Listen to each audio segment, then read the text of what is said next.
Hello, I have a Siemens dishwasher, integrated, and cannot shut the door. Odel SN66T097GB. The door will close but not lock so it can start. Hi, I'm Daniel and I'll be helping you today. I've been repairing white goods for 20 plus years and currently work for a well-known manufacturer. If the door isn't locking, then it's usually down to the door lock on these. Now on this model the door lock is actually low-acted on the dishwasher top rather than in the door. To access it you need to pull the dishwasher out a bit and from there you can access the door lock. Check the catch isn't flipped back on itself and stops it from locking. If so, then you can try and reset it from there and see if that sorts it. But if it's still not catching and locking, then it's more than likely the door latch at fault here. Regards. Hi and thanks.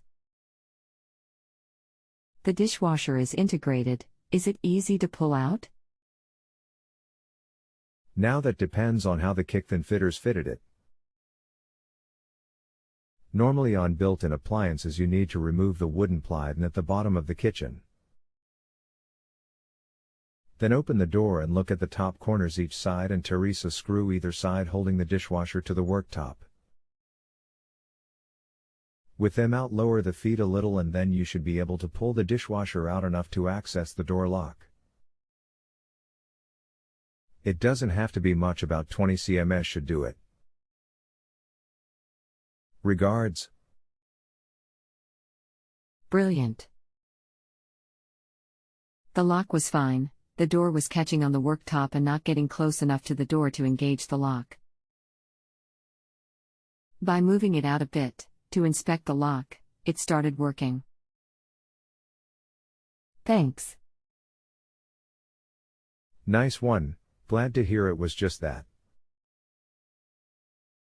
It may have moved backwards over time for that to happen. Reseat it and fingers crossed that sorted it now. If you could rate the answer I gave, that would be great. Regards. If you have a home improvement or appliance question and want to chat with an expert, now visit justanswer.com/ythi.